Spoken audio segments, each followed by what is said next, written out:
สงฆ์องค์ข้าเจ้าผู้มีความสามารถมีความรู้และประสบการณ์ได้อุจจารักธรรมคำสอนของพระพุทธองค์โยมพ่อโยมแม่นั้นเข้าใจในรักธรรมและชีวิตและสามารถที่จะนำเอาไปใช้ได้โยมพ่อโยมแม่วันนี้ก็เป็นวันที่หนึ่งเป็นวันที่ผู้คนนั้นมีความหวังผู้คนนั้นบางคนก็มีโชคเปิ้นฮ้องว่าถูกหวยกินเป็นเรื่องธรรมดาถูกหวยเป็นเรื่องของบังเอิญส่วนมากจะโดน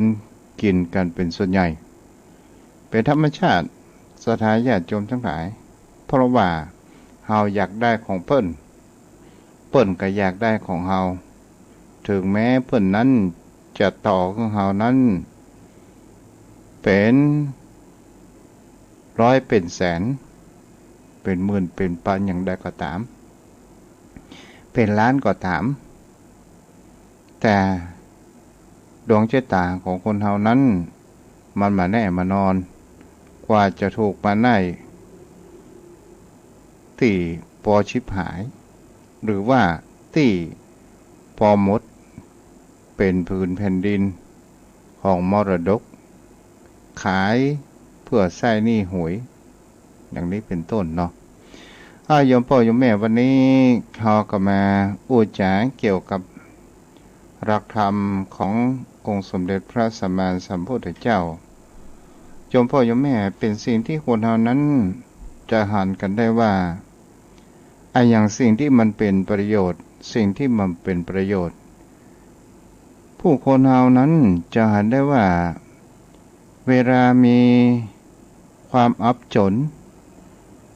ในเรื่องปัญหาต่างๆบางครั้งบางคราว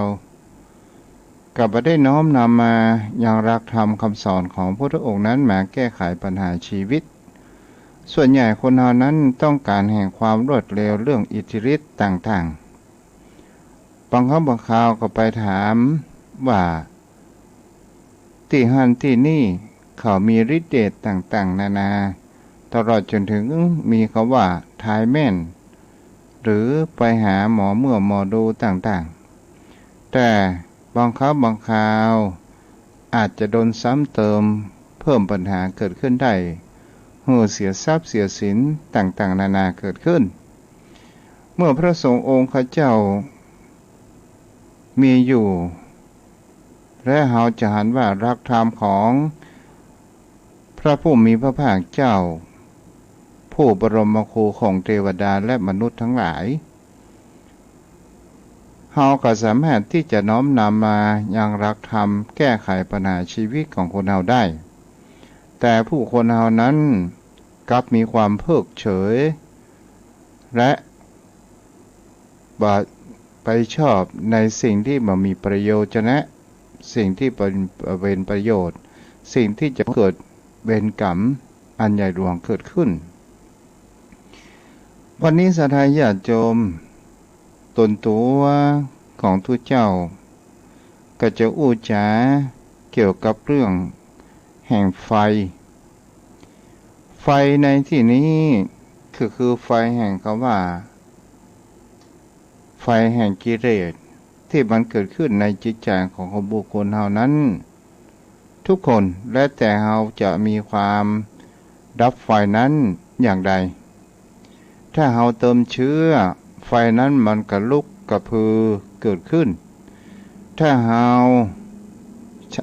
เอาน้ำมันสาดเข้าใส่ซ้ำยิ่งทำให้ไฟนั้นกระจายไปติดที่อื่นต่างๆนานาเกิดขึ้นและเราจะมีวิธีใดดับไฟถ้าเราตามธรรมชาติเราก็จะต้องใช้คำว่าน้ำดับไฟแต่ถ้าเป็นทางด้านจิตใจก็คือเอาน้ำแห่งพระธรรมนั้นดับไฟที่มีเกิดขึ้นอยู่ในจิตใจของเราที่มีความเร่าร้อนเกิดขึ้นสิ่งที่คนเรานั้นจะหันได้ว่าไฟที่นี้ตุเจ้าจะอู้ถึงว่าไฟความริษยา อิจฉาริษยาไฟตัวนี้สถานญาติโยมทั้งหลายมันเกิดขึ้นในจิตใจของบุคคลเฮานั้นกันเป็นส่วนใหญ่และเฮาจะมีวิธีใดที่เฮาจะดับไฟสิ่งเหล่านี้เกิดขึ้นก็โดยการที่เฮานั้นลองมาพอในชีวิตของปัจจุบันไฟแห่งความอิจฉาริษยาตัวนี้สถานญาติโยมพ่อโยมแม่มันสามารถที่จะก่อให้เกิดแห่งคำว่ากรรมเวรและสามารถที่จะนำพาเฮานั้นไปสู่อบายภูมิไปสู่แห่งคำว่านรกเปรตเหล่านี้เกิดขึ้นได้ไฟแห่งเหล่านี้เป็นไฟแห่งคำว่าอิจฉาริษยาถ้าเราลองมาดูว่าความหมายถึงคำว่าอิจฉาริษยานี้ก็หมายถึงคำว่าไปอยากจะให้ผู้อื่นนั้นดีเหนือกว่าตัวเองนั่นเองเป็นสิ่งที่คนเราได้ก็คือคนเรานั้นจะเห็นได้ว่าคนเรานั้นบางคนนั้นได้ดิบได้ดีและจะเป็นทางด้านความรู้หรือเป็นด้านฐานะถ้าบุคคลที่มีความรู้ดีมีความเก่งกว่าแต่ตัวเรานั้น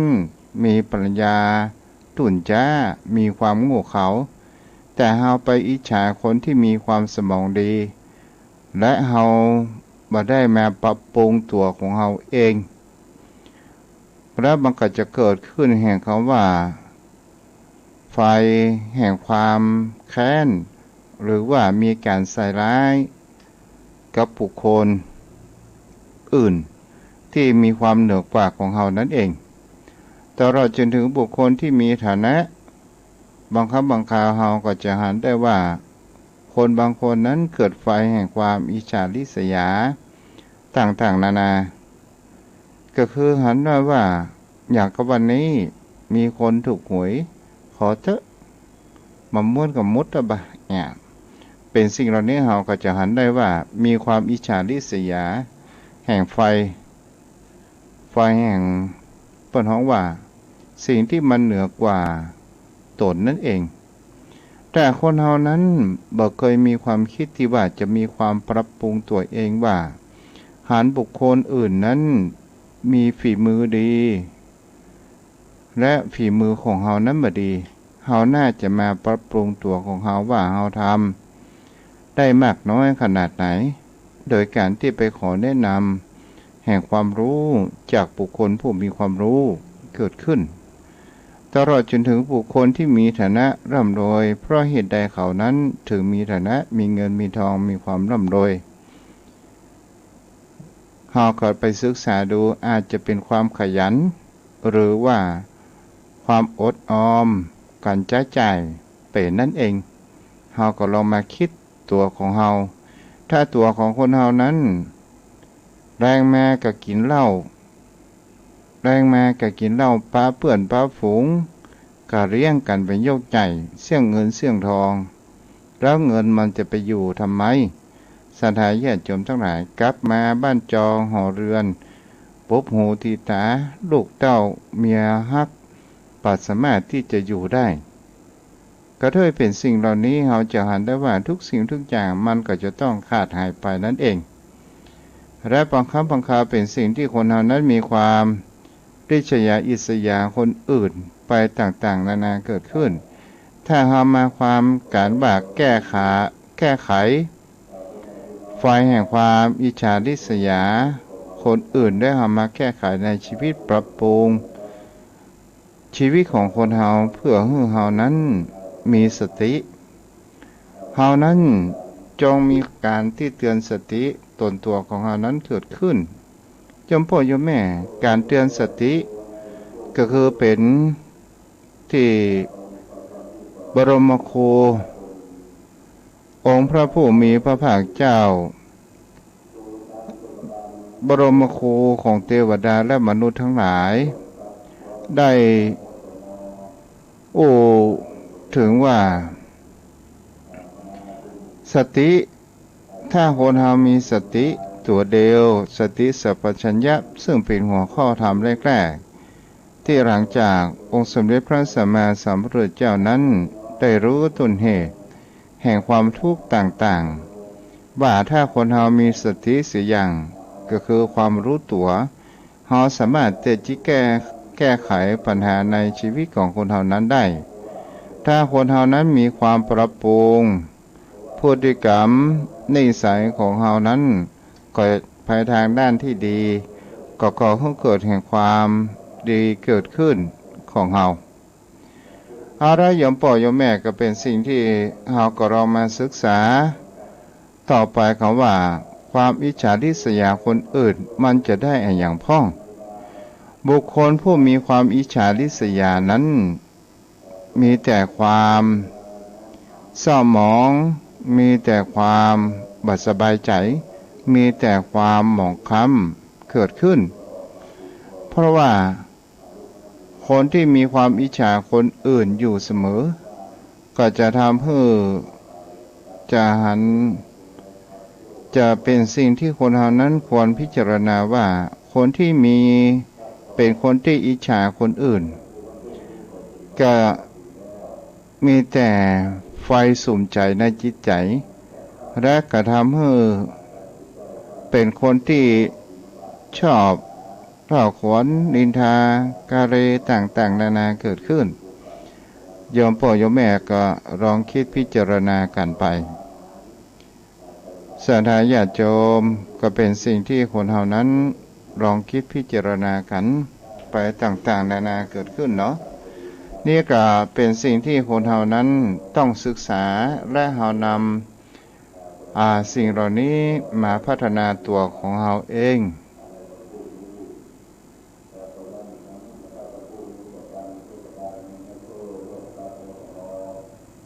เราจะมีการแก้ไขแห่งคำว่าไฟอิจฉาริษยานี้อย่างใดพ้องก็คือการที่เรานั้นทำสิ่งดีๆก็คือการที่เรานั้นหมั่นสร้างในการให้ทาน2ปิยวาจา3อัตถจริยา4ก็คือสมณตัตตาบังเอิญป้อนนานป้อนประชาสัมพันธ์เนาะสมาธิก็เลยฟุ้งไปหน่อยเด้อโยมพ่อโยมแม่ก็ขออภัยไว้ตัวเพราะว่าลำโพงมันหันมาทางกุฏิตัวหนึ่งโยมพ่อโยมแม่พูดถึงว่าตั้งจิตสักกรรมถึงว่าคนที่มีความอิจฉาริษยาคนอื่นนั้นมีจิตใจเศร้าหมองและก็มีการที่จะเป็นเจ้าอารมณ์มีความโกรธไปต่างๆนานาเกิดขึ้นเป็นคนที่มีความว่าปากจัดปากร้ายและกิริยาอาการต่างๆนานามีเพื่อนห้องว่าป้านห้องว่าสวุสวือไปต่างๆนานาเราโดนคนอื่นมามาจ๋าว่าบุคคลนั้นดีมีฐานะมีเงินมีทองต่างๆนานาเกิดขึ้นแล้วตัวเองนั้นได้ยินได้ฟังแล้วก็เกิดแห่งการอารมณ์เสียต่างๆนานาเกิดขึ้น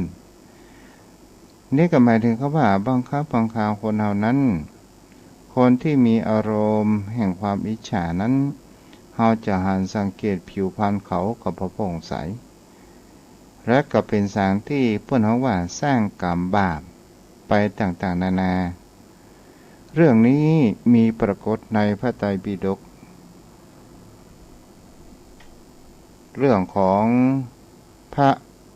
โลสักกติสะหรือว่าพระโลซึ่งอยู่ในพระไตรปิฎกโลสักกชาดกว่าด้วยคนที่ต้องเศร้าโศกอยู่ในเอกนิบาตชาดกอัตถกถาวรรคที่5ในเรื่องนี้มีว่าครั้งหนึ่ง ตอนที่พระพุทธองค์นั้นทรงพระชนชีพอยู่ที่ประทับอยู่ในพระเชตวันทรงประรบถึงพระโลกสัตติสเถระในเกี่ยวกับเรื่องอดีตชาติของพระโรสกะรูปนี้ผู้มีความอับจนผู้มีความเปิดว่าอยู่ที่ไหนก็เหมือนกับว่าจะเป็นกาลกิณีตั้งแต่เล็กแต่น้อยต่างๆเรื่องมีอยู่ว่านายแคว้นโกศลมีเปิดว่าเป็นเมืองติดชายทะเลเป็นชาวประมงคนหนึ่งสถานญาติโยมทั้งหลายแล้วในชุมชนเหล่านี้เป็นชุมชนที่มีอยู่กันด้วยความสงบและมีตระกูลหนึ่งมีครอบครัวหนึ่งมีลูกสาวแต่ลูกสาวนั้นมีสามีและเกิดท้องเมื่อคนที่มาปฏิสนธิในท้องของบรรดาแล้วแม่หญิงคนนี้ก็ได้ตั้งท้องและก็เกิดเหตุการณ์เกิดขึ้นในชุมชนก็คือชาวประมงชุมชนนั้นเป็นชุมชนใหญ่มีอยู่หมู่บ้านหลังคาประมาณสักพันหลังแล้วเกิดเหตุการณ์ไฟไหม้7 ครั้งโดนพระราชาปรับสินใหม่7 เทื่อและก็เกิดแห่งความสงสัยเกิดขึ้นคือกับในแว่นแคว้น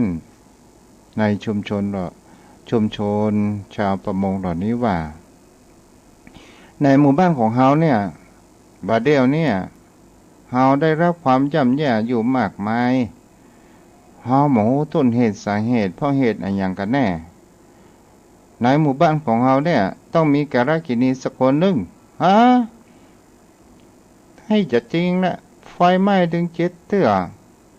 ต่างบ้านเมืองพับเฮาถึง7 หนก่อนมีกาลกิณีกันแน่แล้วก็ได้แยกกลุ่มเพื่อที่จะคัดว่าภายเป็นกาลกิณีกันแน่ก็ได้แบ่งออกเป็น2 กลุ่มเอาละหมู่เฮาว่าได้กันก็ว่าได้กันหมู่เฮานั้นแบ่งเป็น2 กลุ่มกลุ่มละ500เอาไปตั้งแยกใจห่างหมู่บ้านกันไปแต่ก็อยู่ในชาวประมงหากินด้วยกันสถานญาติโยมทั้งหลายหมู่บ้านที่มีแม่หญิงตั้งครรภ์คนนี้นะแล้วพอว่าไผมีเป็นอย่างใดฝ่ายที่มีแม่หญิงตั้งครรภ์นั้นทำมาหากินมีเงินมีทองอย่างสะดวกสบายเกิดขึ้นแต่แหม500ฝ่ายแม่หญิงที่ตั้งครรภ์นั้นเกิดเห็นมีความเจริญเกิดมีความขัดสนไปต่างๆนานาแล้วหมู่กลุ่ม500ทีหลังก็ได้แยกออกกันเป็น2 กลุ่มก็ได้ตั้งแยกกันมาเรื่อยๆจนถึงฝ่ายละ100 คนฝ่ายละ100 หลังคาสถานญาติโยมทั้งหลายก็ได้แยกกันไม่ยิงคนนี้อยู่กับไผก็ในชุมชนเหล่านั้นก็มีแต่ความแร้นแค้นหากินฟืดต่างๆนานาเกิดขึ้นสถานญาติโยมทั้งหลายบรรดาของบิดาของนางบอกจะอย่างใดจะเอาลูกไปทำแท้งมันก็จะบดีเป็นการฆ่าคนก็จะก่อให้เกิดแห่งความชิบหายเกิดขึ้นแล้วก็ได้แม่หญิงคนนี้นั้นได้คลอดบุตรออกเกิดขึ้นมาก็ได้ตั้งชื่อว่าโลสกะสถานญาติโยมทั้งหลายเราอ่อนน้อยคนนี้นั้นหันได้ว่าเมื่อแม่ของตัวเองหันว่าอยู่กับตัวเองมีแต่ความรั้นแค้นมามีความงอกเงย ลูกคงจะเป็นการกินีกับครอบครัวเมื่อลูกเติบโตใหญ่ขึ้นมาประมาณอายุ7 ขวบรออ่อน7 ขวบสถานญาติโยมทั้งหลายแม่กันนั้นก็ได้มอบถ้วยกระเบื้องหรือว่าจานกระเบื้อง1 ใบแต่ก็ได้เอาลูกนั้นว่าไปวันนี้เราไปเอี่ยวด้วยกันไปเอี่ยวแห่งหมู่บ้านหนึ่งต่างๆนานาแล้วแม่นั้นก็ได้ตีจากของตัวเองว่าลูกจ๋าก่อนที่จะตีจากก็บอกให้ลูกเขาว่าลูกเธอไปสู่เรือนนั้นเพื่อที่จะไปขอข้าวอายังกินลูกนั้นกลับไปแต่แม่นั้นหันลูกไปแล้วก็เพ้อปิกหลังขึ้นมาสถานญาติโยมทั้งหลายเราอ่อนพระใจคนนี้ก็ได้มามีอาหารการกินอะไรอย่างไปที่ไหนใครก็หันว่าถ้วยในที่เราอ่อนถือนั้นมีข้าวต่างๆนานาเกิดขึ้นแต่เราอ่อนนั้นไม่ได้กินข้าวบางข้าวบางคราวจะได้กินก็คือข้าวเหี่ยข้าวหายหรือปัญหาสมัยปัจจุบันก็ว่าเก็บขยะมากินไม่เป็นอย่างนี้บังเอิญพระสารีบุตรนั้นไปโปรดเมตตาเที่ยวบิณฑบาตในเมืองที่เราอ่อนนั้นอยู่คงจะเป็นนครสาวัตถีนะสถานญาติโยมทั้งหลายเราอ่อนคงจะไปเรื่อยๆแต่หันพระเถระพระสารีบุตรผู้เปี่ยมไปด้วยความเมตตาก็ได้หันว่าเราอ่อนคนนี้นั้นเป็นคนที่หันแล้วมีความสงสารน่าเอ็นดูเกิดขึ้นข้าวก็ไม่ได้กินมีความสูบผอมมีความหิวโทมเกิดขึ้นก็เลยเอาเราอ่อนคนนี้ไปในวัดพระเชตวันแล้วก็ได้อาบน้ำอาบท่าพระเถระนี้ก็ได้ดูแลเราอ่อนนี้อาบน้ำอาบท่าด้วยตัวของพระเถระผู้เดียวและก็ได้ใบเห็นบรรพชาให้เป็นสมณเณรเพราะอายุถึงครบรอบ20 ปีบริบูรณ์ก็ได้ได้อุปสมบทเป็นทูตเจ้าสถานญาติโยมทั้งหลายเมื่อเป็นทูตเจ้าก็ได้เที่ยวไปบิณฑบาตพระสกะนี้ก็เป็นคนพระโลสกะนี้ก็เป็นคนที่เป็นพระภิกษุผู้ที่มีความย่อท้อต่อบุญญาวาสนาก็ได้เดินตามหลังและปฏิบัติปัดปู่ครูบาอาจารย์ก็คือพระเถระพระสารีบุตรได้เดินตามหลังสถานญาติโยมทั้งหลายผู้คนทั้งหลายก็หันว่าบาทพระเถระของพระสารีบุตรนั้นเต็มและทำให้เจ้าเมืองนั้นมาหันว่าโอ้พระเถระมาแล้วมามีภายตักภายตอก่อนเหมือนก็ว่าคนเป็นเหมือนว่าพระเถระเอาพระโรสกานี้เที่ยวบิณฑบาตตัวพระโรสกานี้ก็หันได้ว่าเที่ยวบิณฑบาตกับพระเถระบ่ได้เข้าสักเม็ดแล้วว่าสารีบุตรนั้นก็ได้หันคำว่าอาจจะเป็นบุพกรรมอย่างใดอย่างหนึ่งก็คือพระโรสกานั้นไปอยู่ที่รออยู่ที่หนึ่งสถานญาติโยมทั้งหลายพระเถระพระสารีบุตรผู้เปี่ยมด้วยปัญญาเป็นพระอรหันต์รู้ว่ากาลเวลาของพระโลสกะนี้จะได้บรรลุเป็นพระอรหันต์และจะดับขันธ์ปรินิพพานไปในวันนี้สถานญาติโยมทั้งหลายพระเถระนั้นก็ไปเอานิมนต์ว่าเธอจงไปอยู่ที่รอหอฉันกันเดียวบิณฑบาตมาแล้วจะเอาภัตตาหารมาแบ่งถวายให้พระโรสกานี้ก็ไปอยู่ที่รออยู่ที่โรงฉันเกิดขึ้นสถานญาติโยมทั้งหลายพระสารีบุตรนั้นก็ไปแหมเจ้าเมืองก็หันพระสารีบุตรเกิดขึ้นมีการนอบน้อมและปู่อัสนะให้พระเถระนั้นได้นั่ง เจ้าบ้านเจ้าจองก็ได้ทำบุญใส่บาตรเกิดขึ้นก็ได้ปูอาสนะยังพระภิกษุทั้งหลายขึ้นนิมนต์ฉันภัตตาหารพระเถระก็มีความสำนึกว่าอาหารวันนี้มากมายแต่ขอแบ่งเพื่อที่จะไปถวายอย่างพระโรสกเถระใจผู้คนศรัทธาญาติโยมทั้งหลายใจผู้คนที่อยู่ใกล้ก็คือโยมนั่นเนาะเอาอู้กันง่ายเอาไปถวายให้กับพระโรสกเถระบังเอิญคนที่นำภัตตาหารนั้นไปบังเอิญไปถึงกึ่งกลางหางแมะลืมว่าจะต้องเอาอาหารอันประณีตนี้ไปถวายพระโรสกเถระก็เลยกินหื้อหมดเมื่อพระสารีบุตรกลับมากหารว่าพระโรสกเถระถามว่าเธอได้ภัตตาหารหรือยังพระโรสกก็บอกว่ายังบ่ได้ครับอาหารผมยังบ่ได้ฉันเลยโอ้ศรัทธาญาติโยมทั้งหลาย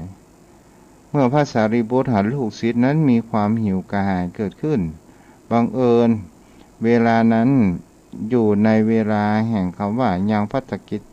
ยังฉันได้อยู่ประมาณ11:30จะได้ปิกไปที่ยังบ้านกระดุมพีของเจ้าเมืองศรัทธาญาติโยมทั้งหลายเจ้าเมืองว่าโอ้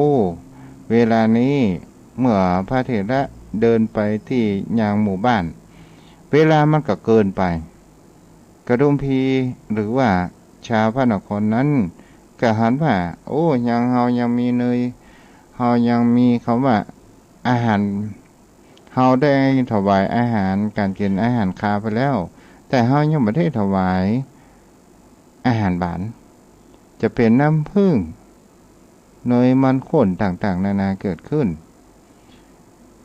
เมื่อเป็นเช่นนี้ชาวบ้านก็ได้เอาเนยข้นต่างๆใส่บาตรยังพระเถระและพระเถระพระสารีบุตรก็นำเอาถวายอย่างน้ำผึ้งอย่างนี้ก็ได้นำให้กับพระโรสกเถระได้ดื่มได้กินแล้วพระเถระรูปนี้ก็ได้ถึงแห่งคำว่าปรินิพพานดับขันธ์ไปก็ได้ความหิวกระหายเกิดขึ้นศรัทธาญาติโยมทั้งหลายเมื่อพระภิกษุสงฆ์ที่อยู่ในสำนักเมื่อวัดพระเชตวันวิหารข้าได้มีความสงสัยว่าพระเถระรูปนี้พระโรสกเถระพระอรหันต์รูปนี้มีบุพกรรมอย่างใดกันแน่ก็เลยอู้จากันแล้วองค์สมเด็จพระสัมมาสัมพุทธเจ้าได้เสด็จได้ยินเข้ามาใส่ว่าเธออู้อย่างกันอยู่ภาษาเรียกว่าโรงธรรมสภาก็ได้พระภิกษุสงฆ์นั้นก็ได้ถวายบังคมหรือว่าได้กราบยังองค์สมเด็จพระสัมมาสัมพุทธเจ้าแล้วก็ได้เตรียมอาสนะองค์สมเด็จพระผู้มีพระภาคเจ้าก็ได้นั่งแล้วพระภิกษุทั้งหลายก็ได้ถามว่าพระโรกาสติทาเถระนี้ทำไมเป็นคนที่มีความอับจนเกิดมีความโรคภัยเบียดเบียนขนาดไหนเป็นเพราะว่าเหตุผลอดีตชาติของท่านนั้นเป็นอย่างไรศรัทธาญาติโยมทั้งหลายองค์สมเด็จพระสัมมาสัมพุทธเจ้าก็ได้อธิตาสาธกเรื่องเล่าในอดีตว่าครั้งพระสัมมาสัมพุทธเจ้าในสมัยองค์พระผู้มีพระภาคเจ้านามว่ากัสสปะมีภิกษุรูปหนึ่งและก็มีกระดุมพีผู้หนึ่งอยู่ในอาวาสของหมู่บ้านเป็นผู้มีความ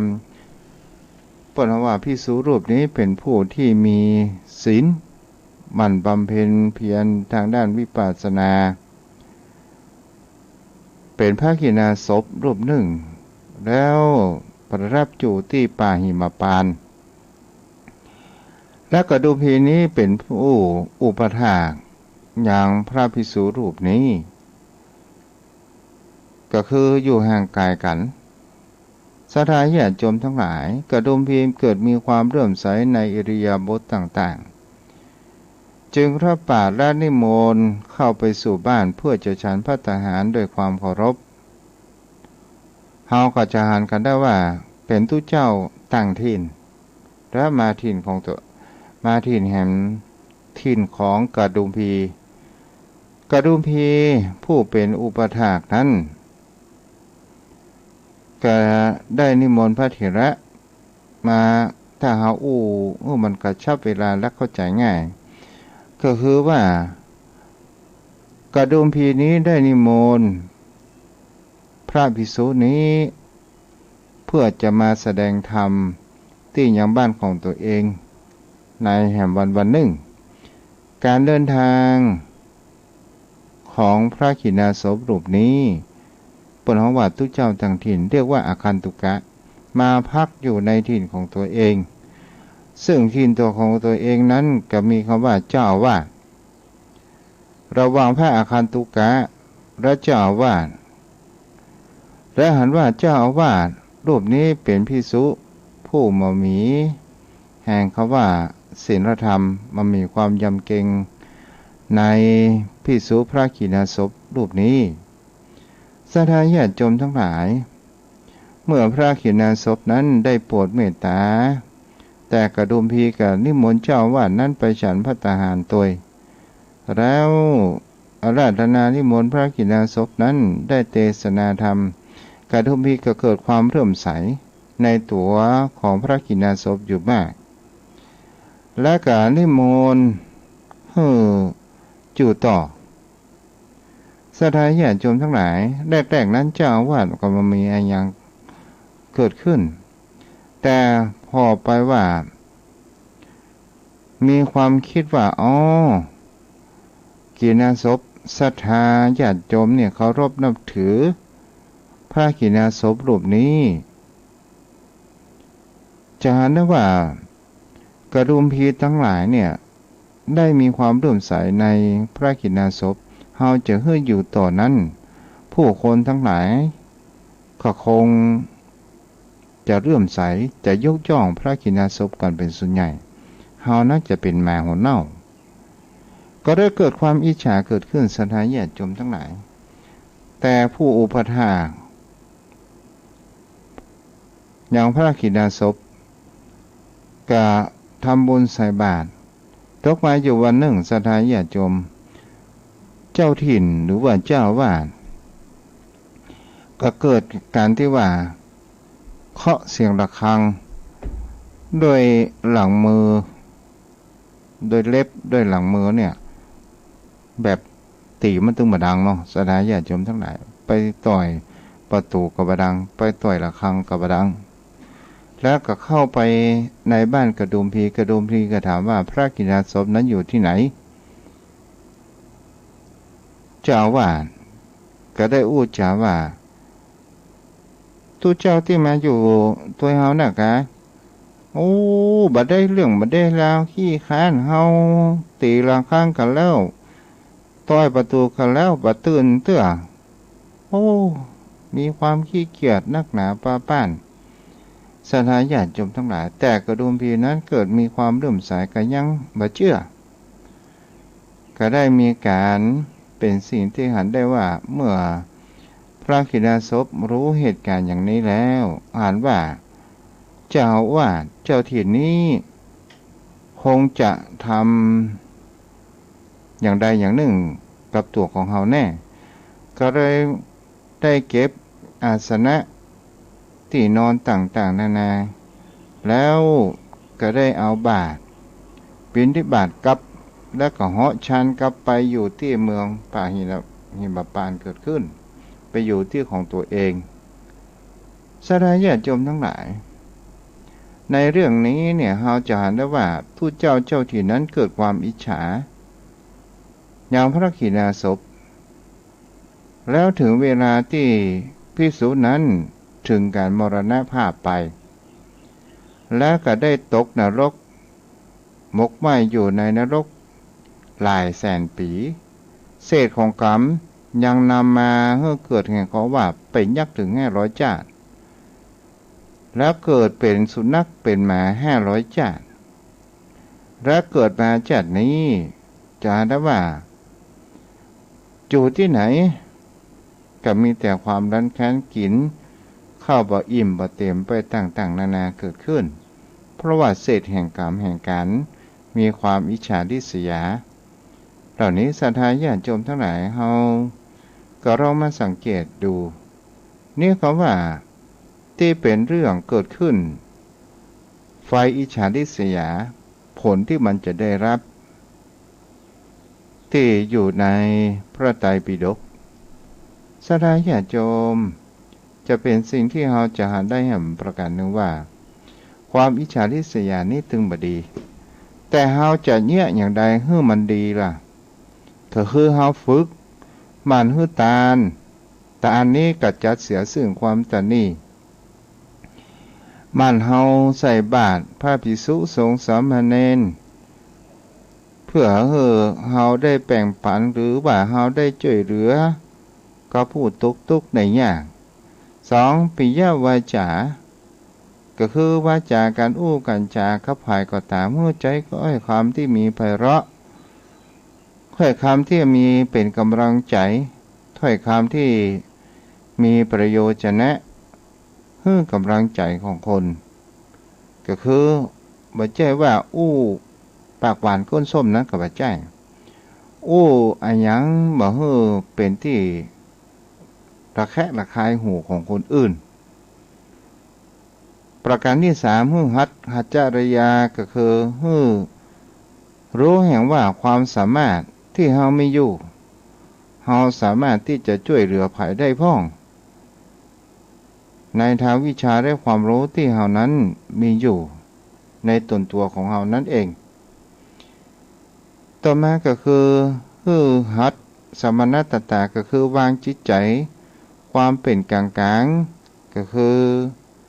จะคบค้าสมาคมเฮาจะไปคบกันแบบทางด้านการเมืองเลือกข้างใดข้างหนึ่งเพื่อวางจิตใจแห่งความเป็นกลางๆสิ่งเหล่านี้จะหันได้ว่าเป็นตัว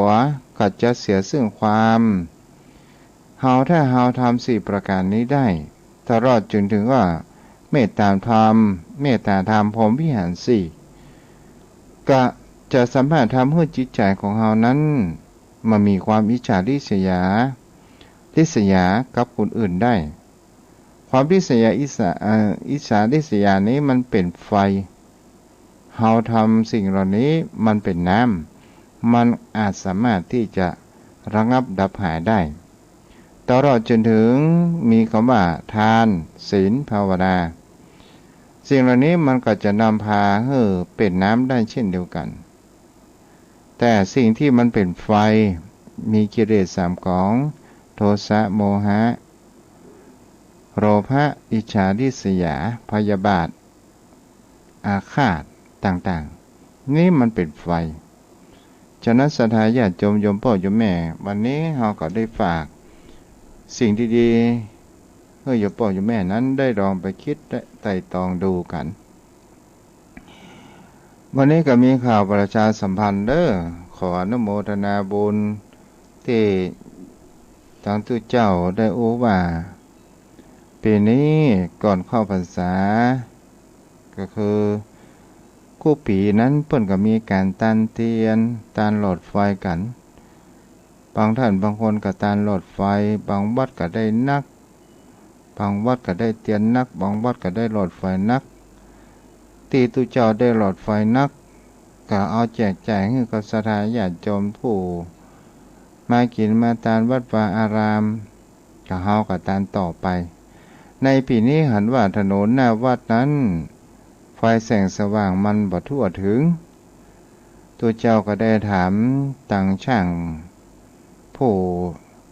ก็คือศรัทธาญาติโยมที่ปรารถนาตั๋วช่วยวัดช่วยวาเนี่ยก็ถามว่าต้นละตะไดดาวตึงเสาตึงไฟเขาว่าตกประมาณ1,300 ตุปี ก็มีศรัทธาญาติโยมได้รับเป็นเจ้าภาพมีทั้งแม่ปานีเพียงปวนพร้อมด้วยลูกหลานจำนวน1 ต้นแม่น้อยพร้อมด้วยน้องนายโอภาสนางสาวกันนิกานางสาวสาริกาพิญโยตำบลอุทิศไปหาปอกบุญเย็นแม่บุญศรีพิญโย1 ต้นและก็มีทั้งแม่จันเพนคำโพธาและแม่วันเปื่อนกระเดียรมิตรกันได้รับเป็นเจ้าภาพ1 ต้นและก็มีทางแม่บุญเลื่อนพร้อมด้วยลูกหลานได้รับเป็นเจ้าภาพร่วมทำบุญ300 บาทแล้วมีตาแม่วรุณรักษ์เรืองสกุลบ้านฝาห้ามจำนวน1 ต้นแล้วก็มีตังป่อกำนานอุดชัยราชพร้อมด้วยลูกหลานบ้านหนองควายแห่งดง1 ต้นและแม่สุกะละอิสระได้นิคมปินตาเพียบ้านสระปีปากไข่ยง1 ต้นแล้วก็มีทางครอบครัวสุรนันท์พิกูลกระมนพร้อมด้วยลูกหลานทำบุญอุทิศไปหาพ่อบุตรแม่แดงกระมนบ้านสันนาเมงจำนวน1 ต้นได้อยู่8 ต้นตัวเจ้าอยากได้15 ต้นกะศรัทธาญาติโยมท่านผู้ฟังโยมพ่อโยมแม่ท่านใดมีเจตนาที่จะตานแสงสว่างเพื่อเป็นประทีปส่องนำทางเป็นประทีปแสงสว่างแห่งปัญญาให้เฮานำพาชีวิตของเฮานั้นให้มีแต่ความเจริญรุ่งเรืองและไม่มีอุปสรรคต่างๆนานาเนาะโยมพ่อโยมแม่เดี๋ยวก่อนเด้อตัวเจ้าจะเอาโทรศัพท์ชาร์จไว้กันเดียวขออภัยสักคำเด้อเปิดเพลงไว้ก่อนเนาะ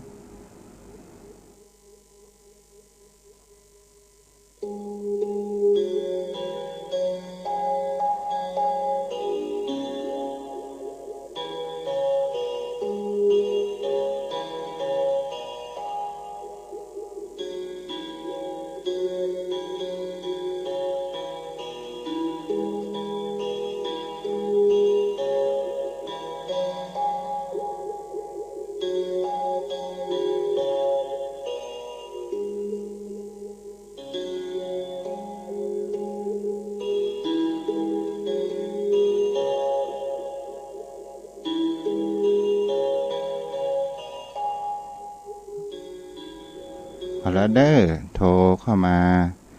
สนทนาธรรมกันได้เนาะในเวลาที่เหลือนี้ที่เบอร์โทรแม่ปัจจัยพึกเจริญพรไปสาเจ้าฟังอยู่นะเจ้าเจ้าแม่วันนี้ฟังแล้วเข้าใจก็ฮะเจ้าก็คือแม่ฟังคือวันนี้แล้วก็ให้หลับไปอยู่อ๋อนั่นน่ะท่านก็บอกแล้วว่ากันต้องนี่ไปอย่างเจ้าคืนแม่ก็บอก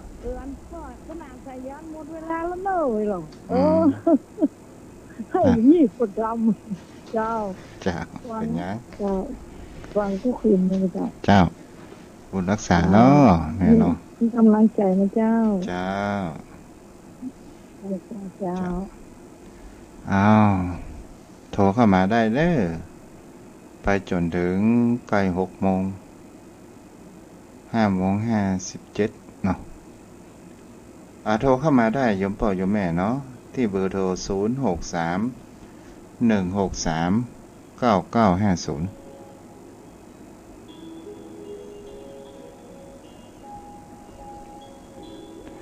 0631639950แต่อนุโมทนาที่ติดตามต่าง Facebook ยังเจริญพรมาตรการหลวงพ่อผมพระปางตูครับปางโมครับจ้าเจริญพรหลวงพ่อเจริญพรว่ะกังนะไหว้สาครับหลวงพ่อไม่ทันหลวงพ่อผมไปข้างนอกมาฟังไม่ทันนะ จ้าจ้าตอนที่ว่าหลวงพ่อกำลังเทศน์แต่ผมไม่ทันอ๋อไม่เป็นไรสายันหลวงพ่อไม่มานะจ้าโทรอาจารย์สายมาก็ดีมันเก่งใจแล้วเนาะฮะอาจารย์สายยันไม่เก่งนะเป็นแต่เคยเรียนไปเรียนมั้งอืมก็เนี่ยเป็นเดี๋ยวก็มานะจ้าเป็นตู้หลวงเก่ามีสองอันเลยเนี่ยอาจารย์จ้านี่มีคนพูดมีคนรับอีกคนนึงไงผู้หญิงอ่ะอ่าอันนั้นละเป็นคนโยมมิสมัยก็รายการนั้นแล้วทำไมมันไม่รายการอาจารย์เหรอไม่ใช่ไม่ใช่โอ้มันอยู่ที่สมัยแล้วมั้งจ้า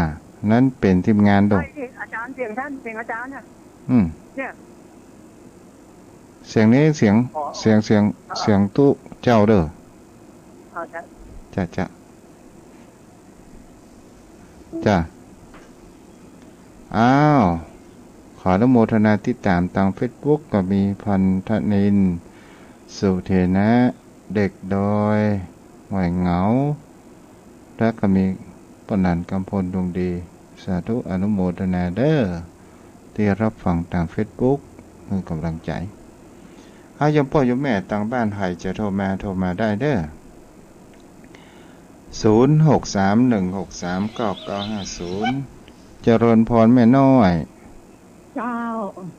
แม่สายเจ้าทำทั้งคู่วันนี้ก็ธรรมะอีกก็ดีเหมือนกันนะท่านโค้เจ้าวัดต่อมานั่นมาได้ฟังสักครั้ง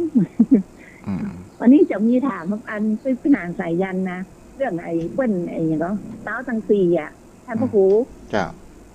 เจ้าว่าเต้าทั้งสี่นี่เห็นเปิ้ลตั้งบ้านที่เปิ้ลทำได้ตลอดนะบอกว่าจะแต่งงานขึ้นบ้านใหม่หรือว่า100 วันหรือว่าประจำปีไหนเปิ้ลขึ้นเรื่องนี้เปิ้ลจะมีตั้งแต่เดิมมาแล้วก็จะมีอย่างอีถูกต้องก็ถามทำอันนั้นแม่น้อยลองถามอย่างใดว่าจะถามอย่างใดว่าเต้าทั้งสี่ขึ้นก้ามงคลกับว่าอาวะมงคลนี่ไงเจ้าหรือว่าได้ทุกงานเนี่ยเจ้าอันแกถามอันเนาะค่ะแล้วพวกนั้นอู้เตื่อนะเรื่องเต้าทั้งสี่พวกครูสบายดีเนาะสบายดีซับจังแม่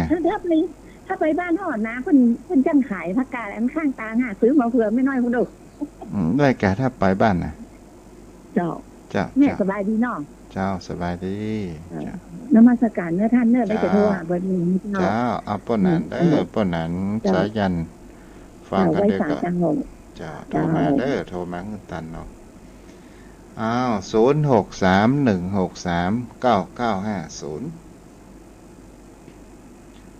ป้อนั้นรับฟังอยู่ก็โทรมาตอบปัญหาเปิ้นคำเด้อ0631639950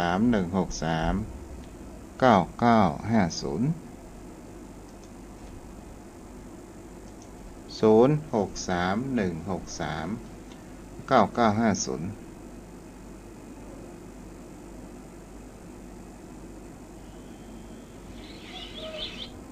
พวกนั้นตอบปัญหาไม่น้อยกำนอครับขอแทบใต้ไว้3บารมีธรรมท่านเจ้าด้วยความเคารพอย่างสูงครับที่ท่านเจ้าได้ธรรมะบรรณาการเทศนาปรารภถึงเรื่องของความอิจฉาริษยาสิ่งที่บุคคลจะทำเป็นไฟนะท่านเจ้าเนาะถูกต้องเนาะเจริญผลเด้อตอบปัญหาไม่น้อยกำผมก็เหมือนคนขับรถ4 ล้อนะท่านเจ้าเนาะท่านไปอยู่กาดหลวง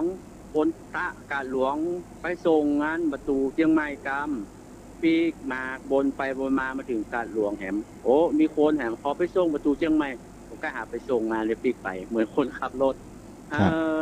ด้วยความปรารถนาดีของแม่น้อยเพราะว่าเต้าทั้ง4มันขึ้นได้ในงานมงคลหรือว่าทั้งอวมงคลมันขึ้นได้ทั้ง2แล้วแต่ว่าฮีตบ้านใดเพิ่นทำกันอย่างบ้านผมนี่เพิ่งขึ้นกับงานมงคลอย่างเดียวงานอวมงคลเปิ้นบัดนิยมบัดเจ้ว่าบัดถูกบัดใจนะเปิ้นบัดนิยมสำหรับที่บ้านผมแต่ที่อื่นเปิ้นมีครับผมไปงานศพที่อื่นโอ้ป้านานมานี่ก็ดีละขอขึ้นเต้าทั้ง4คือกรรมโหก็ยังไปจูป้านานบ้านนี่ก็จะโอ้พอดีเปิ้นบอกว่าอันขึ้นได้เนาะเปิ้นก็มีงานศพวันโศกวันแรกเพื่อจะด่าเต้าทั้ง4คนเต้าคนแก่เพื่อจะถึงหูของเปิ้น ก็จะดาขันตั้งดาวเต้าทั้งสี่แปลงขันแปลงสวยอย่างก็คืนเต้าทั้งสี่ก่อนแต่ว่าส่วนใหญ่แล้วเพิ่นจะใช้ในงานมงคลเป็นส่วนใหญ่ขึ้นเฮือนใหม่ปกเสาเฮือนอันนี้ขึ้นมดแม้แต่กระทั่งว่ามีปล่อยหลวงปล่อยลามเพิ่นแปลงโคตานไปวัดเนี่ยเพิ่นก็ขึ้นครับอันที่วัดผมมีงานปล่อยหลวงเครื่องเฮาก็เอาโคตานศรัทธาก็จะขึ้นเต้าทั้งสี่กันโอ้ก็ยังไม่ยุ่งยากขึ้นทางของเพิ่นก็ที่ขึ้นของเฮาก็ที่ตาลเพราะว่ามันเป็นเท้าทั้งสี่อันมีพระอินทร์เป็นเก้าเป็นประธานแม่นางธรณีเจ้าที่เพิ่นมาประกาศโมทนาบุญกินบุญตานของเฮาคล้ายว่าเป็นสักขีพยานว่าเฮาได้กระทำความดีในวันนี้ขอเพิ่นมาเป็นสักขีพยานโดยที่เฮาได้กึดกินกึดตานหรือว่างานมงคลต่างๆนะครับแต่ว่ามันเป็นฮีตเป็นประเพณีของทางเหนือของเฮาครับที่ขึ้นเท้าทั้งสี่มันจะละมาได้ถามว่าเป็นพุทธโดยตรงก็บ่เชิงว่าเป็นพุทธโดยตรงมันเป็นพราหมณ์แต่มันอาศัยผสมกลมกลืนกันมาแต่เดิมแต่ไทยก็ที่แยกกันแทบจะบ่ออกครับว่าจะมีงานบวงสรวงงานอย่างบอกว่าจะรอพระเจ้าได้อบรมสมโภชปีนปาสารูปเจ้าก็มีขึ้นเท้าทั้งสี่บวงสรวงมันก็ผสมกลมกลืนกันทั้งทางพุทธทางพราหมณ์คือเป็นงานนั้นดูดีขึ้นครับป้าหนานครับผมมีป้าหนานคนหนึ่งครับหลานมากระถามว่าพ่อไปไหนพ่ออุ้ยไปไหนพ่ออุ้ยว่าจะไปขึ้นเท้าทั้งสี่หลานกระถามว่าอีป้อขึ้นได้กะเท้าทั้งสี่ขึ้นแล้วมันบดีล่มกะอีโด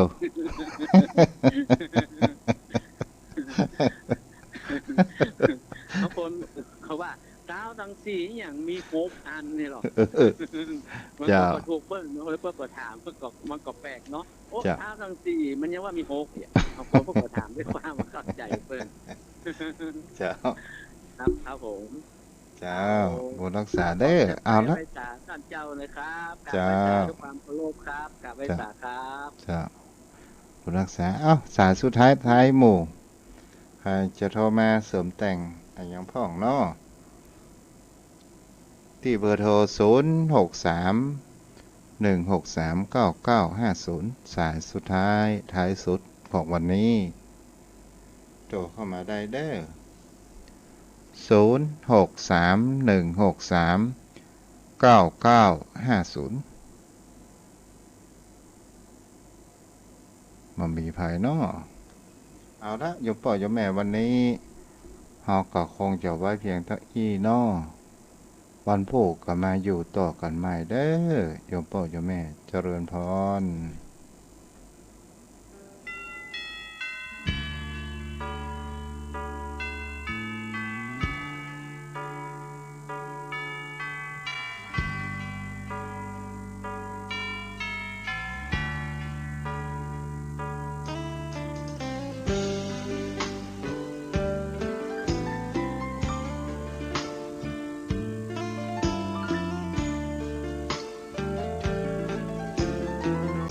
ชวนทุกท่านเข้าวัดเข้าวาฟังธรรมจากหลวงตาเสริมชีวาให้สุขสดใสยึดมั่นหลักธรรมคำสอนไว้ให้ขึ้นใจความดีรีบทำกันไว้หญิงชายอย่าได้นาย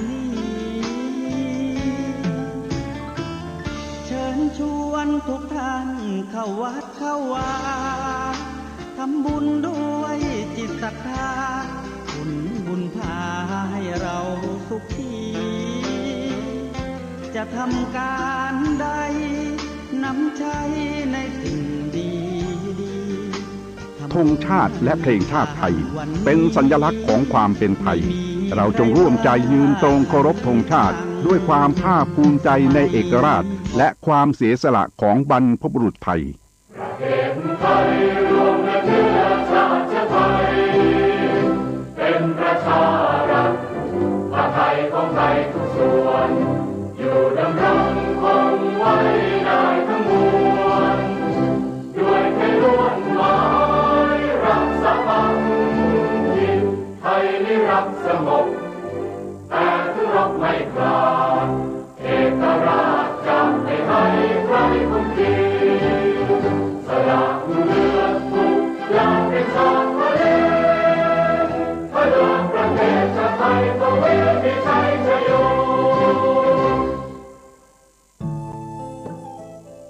ท่านกำลังติดตามรับฟังสถานีวิทยุกระจายเสียงพระพุทธศาสนาแห่งชาติและสังคม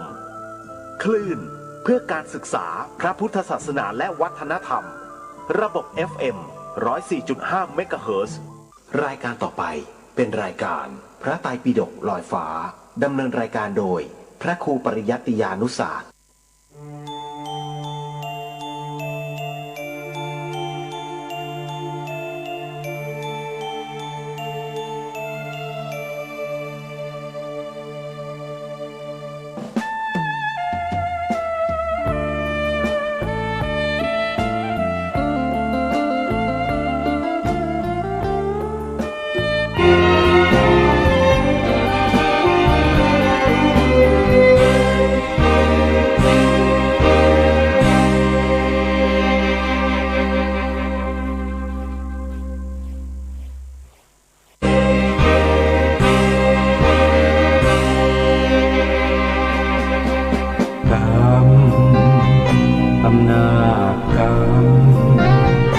กุศ